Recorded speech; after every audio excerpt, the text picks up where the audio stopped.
The little book that beats the market book के author Joel Greenwald एक special strategy use करते हैं investment के लिए जो बहुत ही कम लोगों को पता है, जिसकी वजह से इन्होंने 10 साल तक 50% का रिटर्न कमाया, जो कि वॉरेन बफेट के एवरेज रिटर्न से 2.5 गुना ज्यादा है। 50% एनुअल रिटर्न एक आउटस्टैंडिंग रिटर्न है। इसका मतलब है कि अगर हमने इस इन्वेस्टमेंट में 1 लाख रुपए इन्वेस्ट किए होते तो 10 साल के बाद ये 57,66,504 रुपए हो गए होते। तो अब हम ये देखते हैं कि इन्होंने ऐसी कौन सी डिफरेंट टेक्निक यूज करी जिसकी वजह से लगातार 10 सालों तक इनका एवरेज रिटर्न 50% रहा। और इस वीडियो के एंड में मैं आप सभी को गूगल कंपनी के फ्री शेयर्स देने वाला हूँ। ये मेगा गिव अवे आप सबके लिए है, तो इस वीडियो को एंड तक जरूर देखिएगा। मिस्टर जोएल की एक इन्वेस्टिंग स्टाइल बहुत फेमस है और वो है investing in spin off companies. आइए इसे सिंपल भाषा में समझते हैं। स्पिन ऑफ वो कंडीशन है जब एक बड़ी कंपनी टूट के 2 या 2 से ज्यादा कंपनीज में कन्वर्ट हो जाती है और इसकी वजह से इन्वेस्टर्स को इन डिवाइड होने वाली किसी कंपनी के शेयर्स बहुत ही सस्ते प्राइस पे मिल जाते हैं जो नॉर्मली नहीं मिलते। अब आप पूछेंगे कि कोई भी बड़ी कंपनी ऐसा क्यों करेगी, तो इसके 2 सबसे बड़े रीजन हैं। पहला है कि एक बुरे बिजनेस को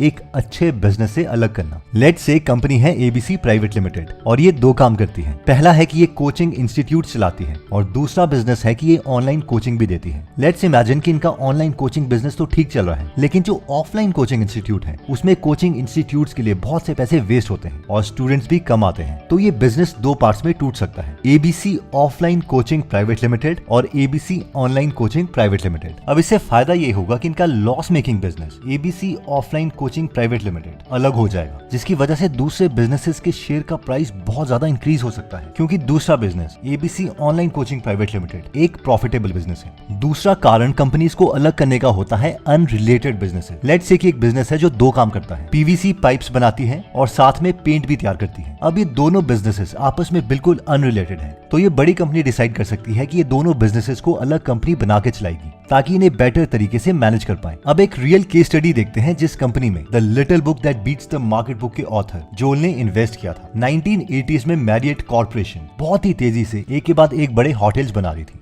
बट इनके बिजनेस को मेन पैसा होटल बनाने से नहीं आता था, बल्कि ये लोग नए होटल्स बनाते थे और वो होटल्स दूसरों को बेचते थे और बेचने के बाद कहते थे कि हम इन होटल्स को तुम्हारे लिए मैनेज कर सकते हैं, लेकिन इसके लिए हम एक मैनेजमेंट फीस लेंगे। और ये मैनेजमेंट फीस से काफी पैसे कमाते थे। बट 1990s में इस इंडस्ट्री की पीक आ गई थी और मैरियट ने बिलियंस ऑफ डॉलर्स का उधार लिया हुआ था और ये सारे होटल्स जो बने हुए थे वो उन्हें बेचना चाहते थे, लेकिन कोई इन होटल्स को खरीदना नहीं चाहता था। मैरियट को समझ नहीं आ रहा था कि वो इन होटल्स का करे क्या। फिर एंट्री होती है एक जीनियस की जिसका नाम है स्टीफन बॉलनबैक। इन्होंने डोनाल्ड ट्रंप के होटल बिजनेस में भी उनको बचाया था। इन्होंने मैरियट को आइडिया दिया कि देखो तुम्हारे पास बहुत उधार है, तो हम ये करते हैं कि मैरियट को 2 बिजनेसेस में डिवाइड कर लेते हैं। पहली बिजनेस कंपनी को हम बोलेंगे होस्ट मैरियट, जिसमें हम सारे होटल्स और उसके साथ उसका सारा उधार एक तरफ कर देंगे, और दूसरे बिजनेस में जो हम मैनेजमेंट फीस लेते हैं उस कंपनी में हम कोई उधार नहीं दिखाएंगे, क्योंकि ये एक प्रॉफिटेबल बिजनेस है और इस बिजनेस को हम नाम देंगे मैरियट इंटरनेशनल। अब इस केस में सबको लग रहा था कि मैरियट इंटरनेशनल एक बिना उधार वाला प्रॉफिटेबल बिजनेस है, इसलिए इसमें पैसे इन्वेस्ट करना एक अच्छी अपॉर्चुनिटी रहेगी। लेकिन जोएल को ऐसा नहीं लग रहा था। उन्हें लगा कि जो दूसरा बिजनेस है जिसमें उधार है,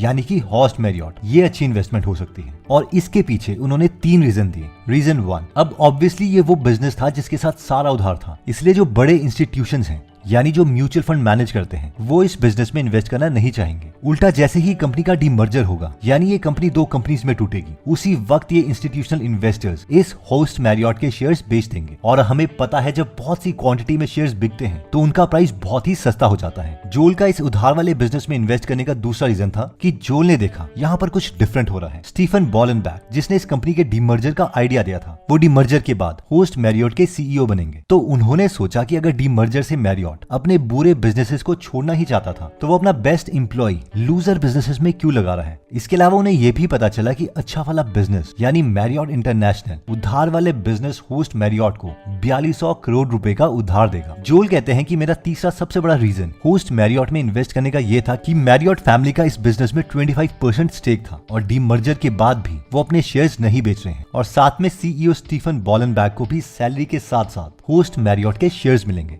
यानी वो अपनी पूरी जान लगा देंगे इस बिजनेस को खड़ा करने के लिए। इन शॉर्ट, जोएल ने इन 3 रीजन से कंक्लूड किया कि Marriott family host Marriott business को चलाना चाहती है, और क्योंकि इस कंपनी के पास बहुत से होटल्स हैं जिनकी वैल्यू भी बहुत ज्यादा है, इसलिए इस कंपनी के शेयर्स इन्हें बहुत सस्ते प्राइस में मिल सकते हैं। एंड ऑब्वियसली उन्होंने इसमें इन्वेस्ट किया एंड बूम, इसके शेयर का प्राइस सिर्फ 4 महीने में 3 गुना हो गया। इवन लेट श्री राकेश झुनझुनवाला जी ने भी प्रकाश इंडस्ट्री के डीमर्जर से पहले उसके काफी शेयर्स खरीद लिए थे और 1 साल में 5 गुना रिटर्न करके उन्होंने एग्जिट ले लिया।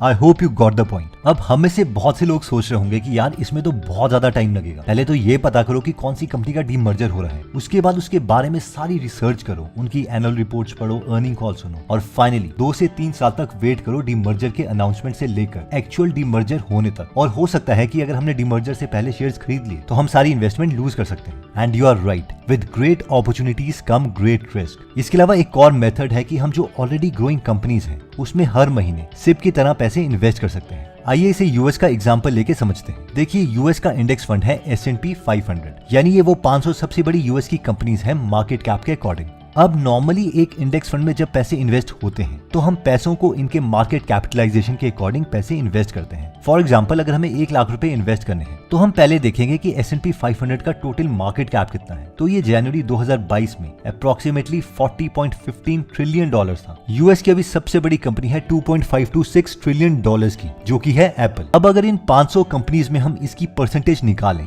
तो ये बनेगा करीबन $2.56 trillion divided by $40.15 trillion which is equal to 6.29%। तो अगर हमें इन्वेस्ट करने हैं 1 लाख रुपए तो 1 लाख का 6.29% बना 6.29 थाउजेंड रुपीज और हम ये एप्पल में इन्वेस्ट कर देंगे। और इसी तरीके से हम अपनी 1 लाख की इन्वेस्टमेंट यूएस की 500 कंपनीज में कर सकते हैं। अगर हम कम अमाउंट इन्वेस्ट करना चाहते हैं तो हम इसके लिए सिप स्टार्ट कर सकते हैं। लेट्स से किसी फंड में 20,000 रुपए पर मंथ हम हर महीने डाल सकते हैं और वो इसी के अकॉर्डिंग हमारे पैसे और बाकी सब लोगों के पैसे इसी लॉजिक से इन्वेस्ट करती रहेगी। बट अब कई लोग बोलते हैं कि एक प्रिंसिपल एग्जिस्ट करता है जिसका नाम है परेटोस प्रिंसिपल, जो कहता है कि 80% रिजल्ट हमें 20% टास्क से मिलते हैं। In short, majority of output हमें माइनॉरिटी ऑफ चीजें करने से मिलता है। और अगर ये ट्रू है तो कई इन्वेस्टर्स का मानना है कि हम यूएस की टॉप 500 कंपनीज में ही क्यों इन्वेस्ट करें। इसमें हम क्यों ना 80-20 प्रिंसिपल लगाएं और टॉप की हाई ग्रोइंग कंपनीज में ही इन्वेस्ट करें, जिसमें हमें रिजल्ट भी बहुत अच्छा मिलेगा। देखते हैं कि ये आर्ग्यूमेंट कितना ट्रू है। अगर हम यहाँ देखें तो हमने यूएस के S&P 500 के साथ 3 कंपनीज को कंपेयर किया है। पहली है Amazon, दूसरी गूगल और तीसरी है फेसबुक यानी मेटा।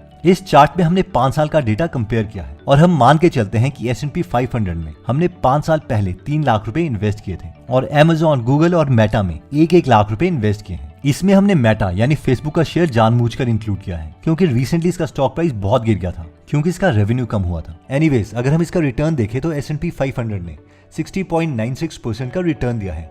मेटा ने -8.64% का रिटर्न दिया है, यानी ये लॉस में गई है। अल्फाबेट यानी गूगल ने 132.89% का रिटर्न दिया है और Amazon ने 163.18% का रिटर्न। अगर हम इन्हें 2 फंड्स माने, फंड 1 S&P 500 और फंड 2 जिसमें 3 स्टॉक्स हैं, Amazon, मेटा और अल्फाबेट, तो फंड 2 में हमारे 3 लाख 5,87,430 रुपए में कन्वर्ट हो गए हैं, जबकि S&P में हमारे 3 लाख 4,82,880 रुपए में कन्वर्ट हुए हैं।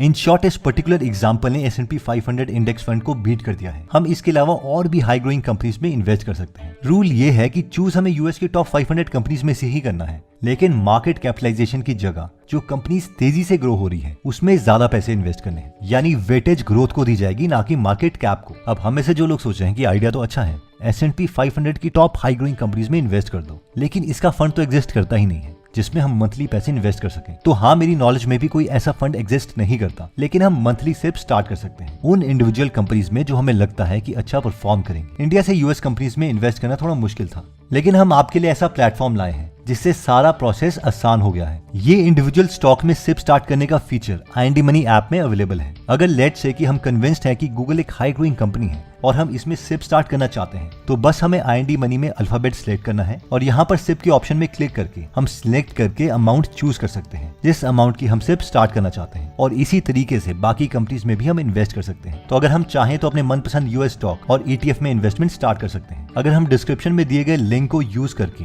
IND मनी ऐप डाउनलोड करते हैं, साइन अप करने के बाद अपने यूएस स्टॉक अकाउंट में फंड्स डिपॉजिट करते हैं, तो हमें गूगल के 500 रुपीज के शेयर्स फ्री मिलेंगे। तो IND मनी ऐप डाउनलोड करने के लिए इसका लिंक हमने डिस्क्रिप्शन और फर्स्ट कमेंट में दिया हुआ है। IND मनी एक ऐसा प्लेटफॉर्म है जिसमें हम यूएस स्टॉक्स फ्रैक्शन में भी खरीद सकते हैं, यानी एक स्टॉक का छोटा सा हिस्सा। और IND मनी की खास बात यह है कि इसमें अकाउंट ओपनिंग चार्जेस 0 है, 0 ब्रोकरेज और 0% कमीशन भी है, और आपको रुपी डेप्रिसिएशन का एडवांटेज भी है। जैसे कि 2011 में $1 44 रुपीज का था और अभी 2022 में $1 79 रुपीज का है, जिससे हमें ड्यूअल बेनिफिट मिलता है, स्टॉक एप्रिसिएशन का और साथ में रुपी डेप्रिसिएशन का। IND मनी के साथ डेली इन्वेस्टमेंट भी पॉसिबल है उनकी न्यू मिनी सेव फीचर के साथ। हम इस फीचर के साथ अपने बचे हुए अमाउंट ऑटोमेटिकली सेव और इन्वेस्ट कर सकते हैं यूएस स्टॉक्स में, वो भी 0 एफर्ट्स के साथ। IND मनी हमारे एक्सपेंसेस ट्रैक करेगा और हमारे खर्चे में से स्पेयर अमाउंट को भी ऑटोमेटिकली सेव कर सकता है। जब हमारी सेविंग 1000 रुपीज तक पहुंच जाएगी तो वो यूएस स्टॉक में ऑटोमेटिकली इन्वेस्ट हो जाएगी। अब हम में से कई लोग सोचते होंगे कि ये तो जॉन बॉगल की थ्योरी के खिलाफ है, क्योंकि हम मार्केट को बीट करने की कोशिश कर रहे हैं। एंड यू आर राइट, ये एक थ्योरी है जो काफी लोग फॉलो करते हैं। प्लस इस थ्योरी को प्रूव करने के लिए और भी डेटा की जरूरत है। एनीवेज दोस्तों, अगर आप ऐसी नॉलेजेबल वीडियोस मिस नहीं करना चाहते तो सब्सक्राइब करने के बाद बेल का बटन दबाना मत भूलिएगा। आप कमेंट करके ये भी बता सकते हैं कि आप नेक्स्ट वीडियो किस टॉपिक पर चाहते हैं। आप IND मनी ऐप को डिस्क्रिप्शन लिंक से भी डाउनलोड कर सकते हैं। जल्द ही हम आपसे दोबारा मिलेंगे। जय हिंद।